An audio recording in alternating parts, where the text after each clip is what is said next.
Undang-Undang Cipta Kerja yang menuai kontroversi di masyarakat. Hal ini bermula dengan adanya postingan dari BEM Universitas Indonesia mengenai hal tersebut. Ini dia cuplikannya.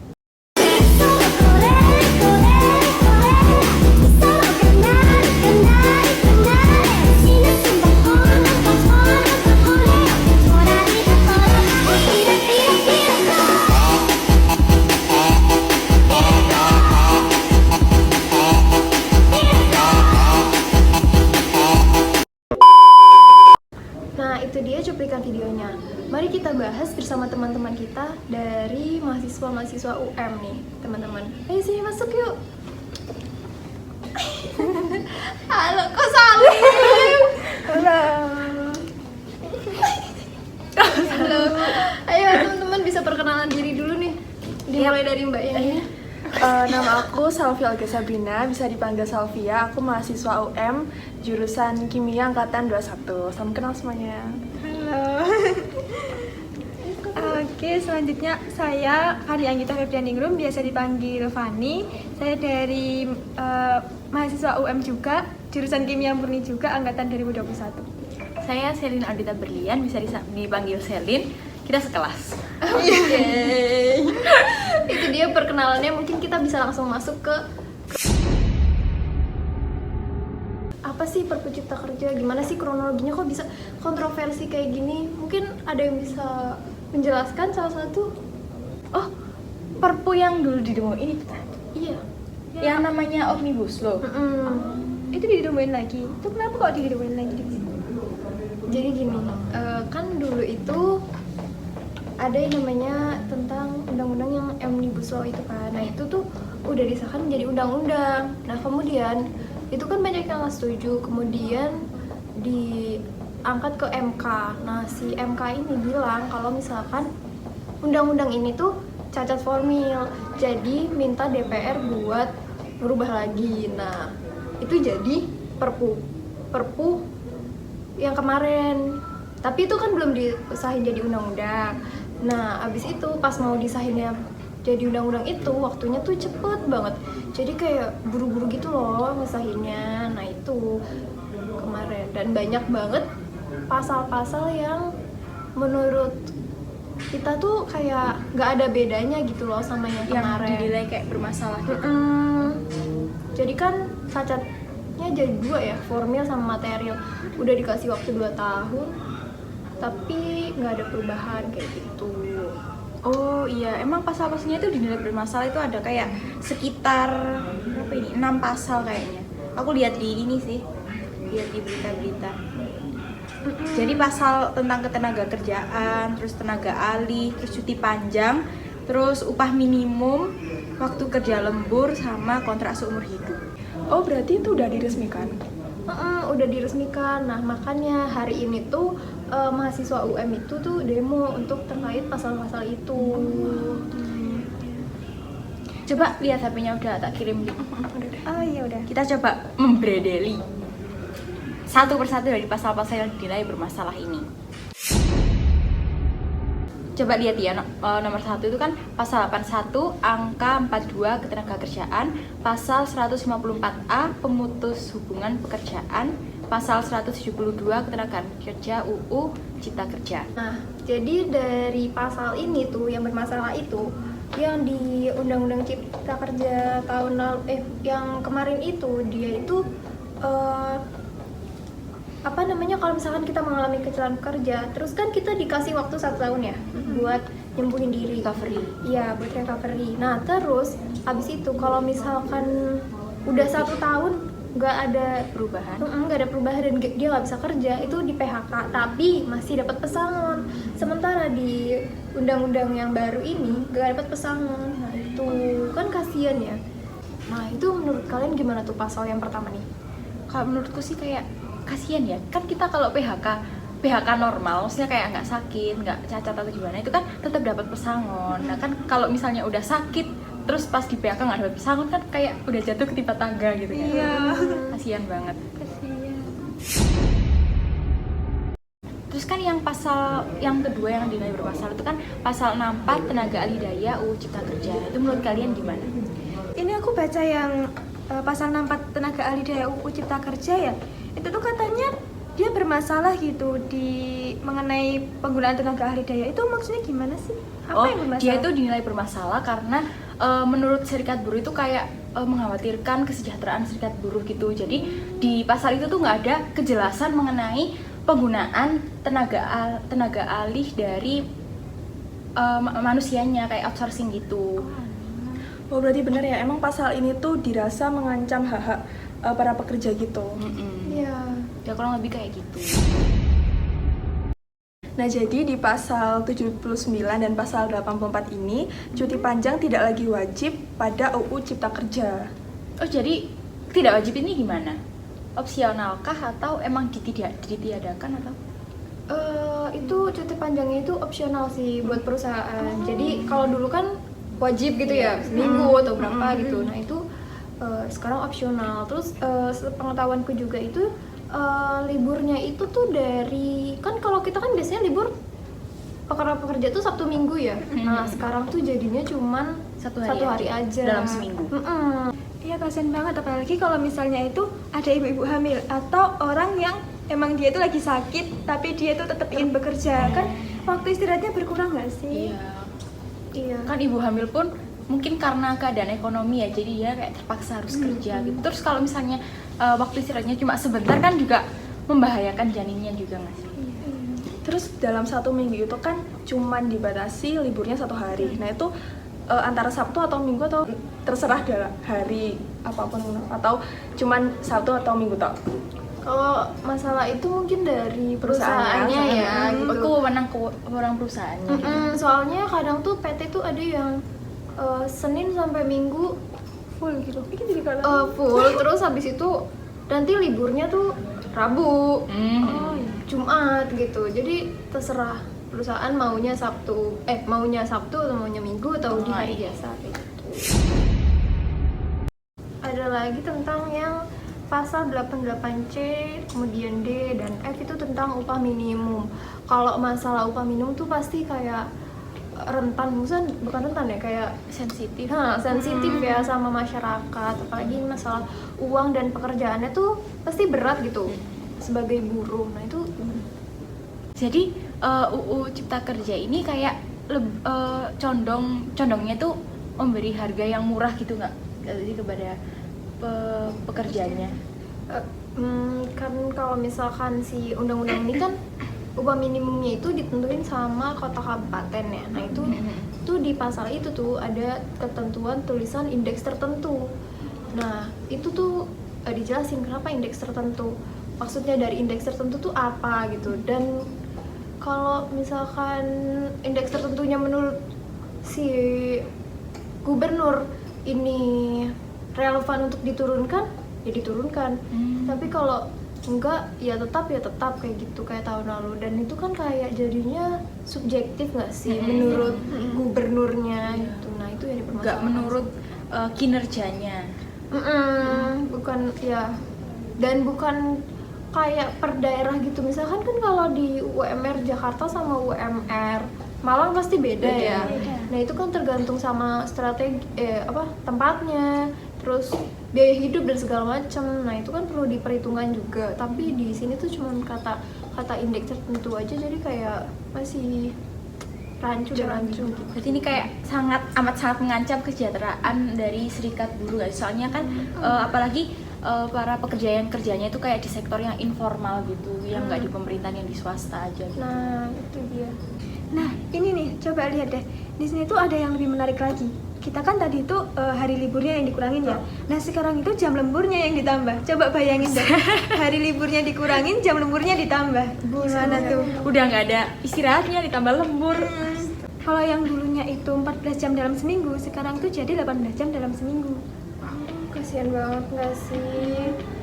Dan kalau lembur tuh biasanya tuh nggak ada kepastian upahnya itu berapa kayak gitu. Pasti kan Yang pasti itu pekerjanya tuh di forsir lagi tenaganya buat lebih ekstra gitu kan. iya. Ini jelas-jelas menguntungkan perusahaan sih kalau kayak gini. Hak-hak dari para pekerjanya itu kayak minim banget. Kalau dulu itu Perpu tahun lalu, undang-undang dulu itu kan 2 tahun 2 tahun kontrak Perpanjang. sekalinya 1 tahun perpanjang. Itu stop di 3 tahun, antara dia mau tetap atau enggak keluar. Perusahaan harus milih. Kalau sekarang dia bisa ngontrak terus sampai waktu yang nggak ditentuin. Terus urgensi ini 5 tahun itu Itu berdasarkan pengalaman itu dia tuh 5 tahun kayak gitu. Nah, kalau misalkan dilanjut terus 5 tahun kayak gitu, misalkan dia pas umur 40 tahun perusahaan itu nggak mau memperkerjakan dia lagi.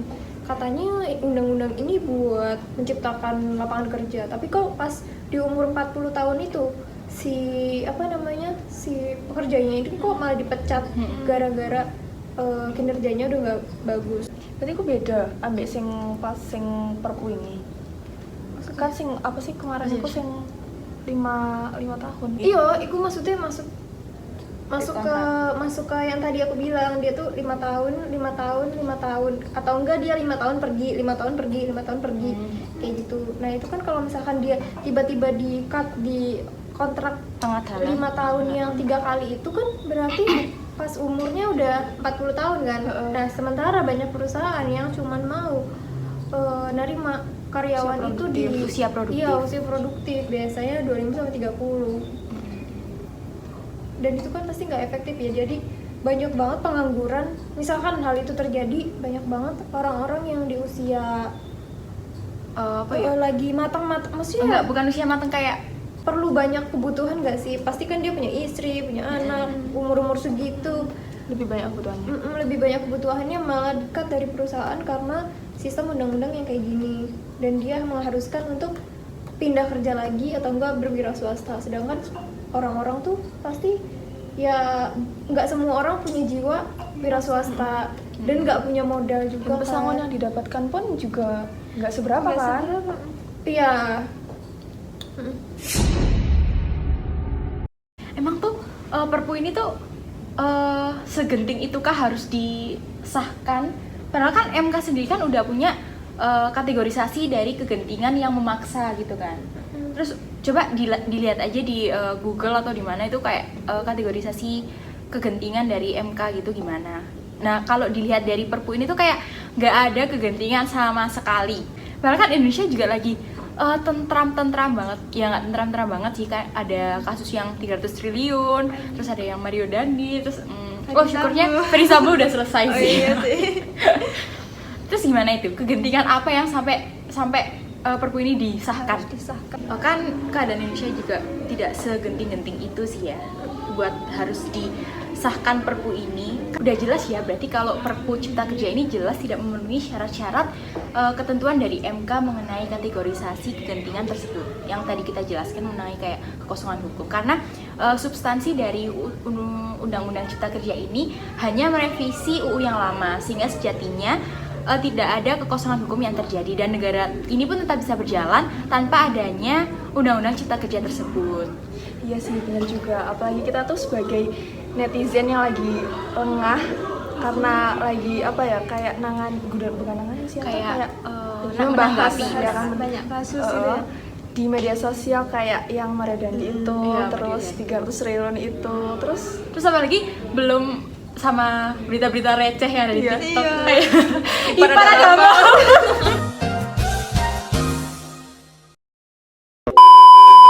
Tapi itu untungnya dari BEM UI itu mereka tuh dengan kreativitasnya mampu mengangkat kasus ini gitu, dan mampu mengkritisasi gitu. jadinya kasus ini tuh keangkat, terus dari kita semua jadi tahu kalau ternyata ini tuh udah disahin sama DPR gitu. Terus ada lagi kan baru-baru ini kan ada G20 di Bali. Nah, kata Bapak itu dengan adanya G20 ini pertumbuhan ekonomi di Indonesia itu bisa meningkat. Jadi kan hal ini tuh kayak semakin menunjukkan kalau tidak ada kegentingan yang sangat genting mengenai pengesahan UU Cipta Kerja ini. Nah, iya benar. Apalagi kan kita mau pindah ibu kota nggak sih? Iya. Pasti duitnya banyak nggak sih itu? Aduh bingung banget nih Indonesia lagi kenapa coba. Belum lagi tentang yang Piala Dunia kemarin. Oh iya. Aduh, Kasihan banget. Kan itu udah dibentuk timnas kan. latihan Terus dibubarin kan, kasihan banget. Nah, aturan-aturan tadi kayak Undang-Undang Cipta Kerja itu kan seharusnya digunakan untuk hukum-hukum yang ada di Indonesia yang mana akan akan diresmikan gitu kan. Nah, sedangkan hukum di Indonesia ini kan seharusnya bertujuan untuk mensejahterakan masyarakat. Yang mana kita sebagai masyarakat kita beraspirasi dong pastinya. Nah, aspirasi kita kan pasti ditampung oleh DPR. Terus habis itu kan ntar dibicarain gitu kan, diolah di gedung hijau itu. Sedangkan kenyataannya aspirasi kita tuh nggak benar-benar didengar. Buktinya kayak Cipta Kerjanya yang tiba-tiba disahkan tanpa adanya sepengetahuan yang mendalam dari kita atau dari kayak pengkajian lebih lanjut dari rakyat gitu kan. Terus kan aku juga pernah lihat, di kayak di TikTok itu pas rapat paripurna atau nggak salah ya, itu kayak dia tuh ada nih Pak Bambang Pacul bilang gini, ini Korea ini semua nurut bosnya masing-masing. Di sini boleh ngomong galau, Pak. Bambang Pacul ditelepon, Ibu Pacul berhenti, siap. Ini laksanakan Pak. Mungkin perampasan aset bisa, tapi harus bicara dengan para ketum partai dulu. Kalau di sini nggak bisa. Teori saya, jadi permintaan jenengan langsung saya jawab. Bambang Pacul siap kalau diperintah. Dengan omongan beliau yang seperti itu kan berarti kita tahu kalau beliau tuh secara terang-terangan ngomong kalau, dan secara tidak langsung sih, beliau itu kayak priai dari bos-bosnya, ngerti gak sih? Kayak dia tuh cuma menyampaikan apa yang disampaikan dari bos-bos fraksi-fraksi tersebut. Jadi kan nggak menjadi wakil rakyat yang benar-benar wakil rakyat gitu loh.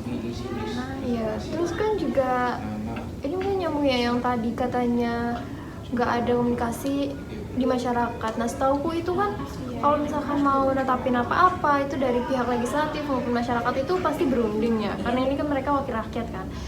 Tapi ini mereka hanya menayangkan itu lewat live YouTube yang dia tuh cuman komunikasinya cuman satu arah kayak gitu kan. Sebenarnya bisa sih kan lewat komen, tapi kan komen tuh kan pasti kan gitu. Dan pasti nggak mungkin dibaca nggak sih? Iya. Lah orang mic aja dimatiin, apalagi komentar. Duh. Padahal tuh ya, negara Indonesia itu udah dikatakan sebagai negara hukum loh. Bahkan itu udah tertulis di Konstitusi Undang-Undang Dasar 1945. Tapi apakah Indonesia itu benar negara hukum? Itu kan pertanyaan besarnya. Iya. Ya bahkan wakil rakyatnya aja sendiri itu dia nggak tahu apa arti dari negara hukum sendiri. Buset, ini sakit sih. Nah itu dia perbincangan kita tentang Undang-Undang Cipta Kerja kali ini. Semoga dari pihak-pihak mahasiswa yang telah melakukan demo itu suaranya bisa didengar. Terus kemudian dilanjutkan ke MK dan MK tidak menyetujui isi undang-undang tersebut karena banyak banget kontroversialnya, dan semoga para DPR ini dibukakan hati nuraninya dan bukan aja mereka yang pastinya mempunyai pekerjaan sampingan sebagai pengusaha yang menguntungkan dirinya sendiri untuk menciptakan undang-undang cipta kerja ini dan menyengsarakan rakyatnya, padahal mereka wakil rakyat. Seperti itu. Oke, bye-bye semuanya, dan terima kasih kepada teman-teman bincang kita yang cantik-cantik ini dari mahasiswa-mahasiswa UM. Oke, sampai jumpa di lain waktu. Bye-bye. Wakil rakyat. Wakil rakyat seharusnya merakyat, jangan